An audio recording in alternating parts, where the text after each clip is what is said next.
आज हम लोग करेंगे क्वेश्चन नंबर 12 जिसमें कहा गया train A runs from east to west and another train B from same mass runs from west to east. यानी कि एक अर्थ हम बना लें, एज्यूम कर लें ये अर्थ है और यहाँ पर ये ईस्ट होगा और ये वेस्ट होगा पॉइंट, ये नॉर्थ होगा और ये साउथ होगा।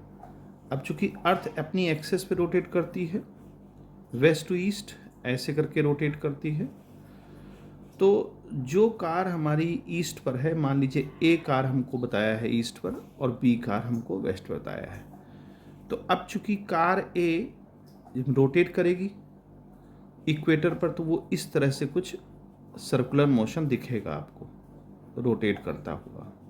ठीक है, अब मान लीजिए कार जो है ईस्ट से वेस्ट आ रही है, ऐसे आ रही कार, तो जब इस तरह से आएगी तो उस पर जो एक फोर्स काम करेगा,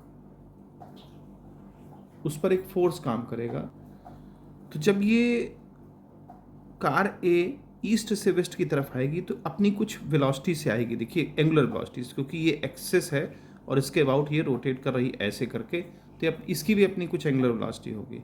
तो मान लीजिए फॉर ए के लिए उसकी अपनी एंगुलर वेलोसिटी WA है।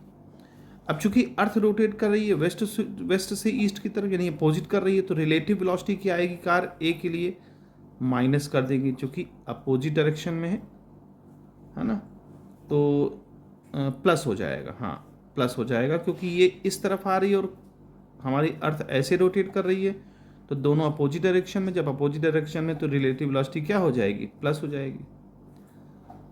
तो ये अर्थ की रोटेशन यानी कि एंगुलर वेलोसिटी हो गई। तो ये अर्थ फॉर कार ए के लिए हो गया। अब कार बी के लिए बात करते हैं, तो कार बी चूंकि उसी डायरेक्शन में रोटेट कर रही, कार बी ऐसे मूव कर रही है।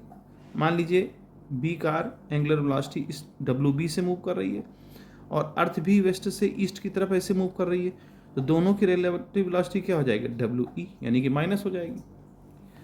अब सवाल उठता है कि ये इनकी एंगुलर वेलोसिटी है ए के लिए और ये है एंगुलर वेलोसिटी बी के लिए।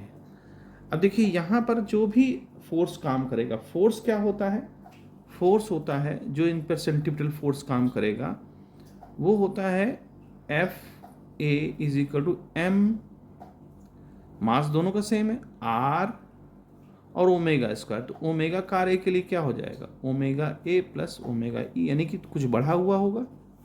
इस तरह कार बी के लिए भी लिख सकते हैं, M R, चूंकि रेडियस दोनों के लिए सेम होगी, WB माइनस WE का होल स्क्वायर।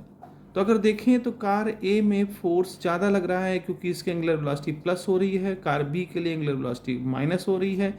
इसका मतलब फोर्स जो है कार ए के लिए ज़्यादा होगा। अब जब कार ए के लिए फोर्स ज़्यादा होगा तो उसका रिएक्शनरी फोर्स, यानी कि जो प्रेस कर रही होगी ट्रैक को, रास्ते को, उसका सेंट्रीफ्यूगल फोर्स भी ज़्यादा होगा, या यूँ कहें कि सेंट्रीपिटल फोर्स अधिक होगा, बात वही है। लेकिन यहाँ पर सेंट्रीपिटल फोर्स कम होगा क्योंकि एंगुलर वेलोसिटी कम हो रही है, माइनस हो रही है। तो यहाँ जो ऑप्शन दिए गए हैं क्वेश्चन में, ये ऑप्शन दिया गया है कि A presses the track with a force F1, B presses the track with a force F2, तो F1 F2 से बड़ा होगा। तो यहाँ पर ये ऑप्शन हमारा पहला ही सही है कि F1 जो है, यानी F1 का मतलब FA greater than F2 FB से होगा। तो यहाँ 1 माना है A वाली कार को, तो F1 is greater than F2। इस तरह से इस क्वेश्चन को सॉल्व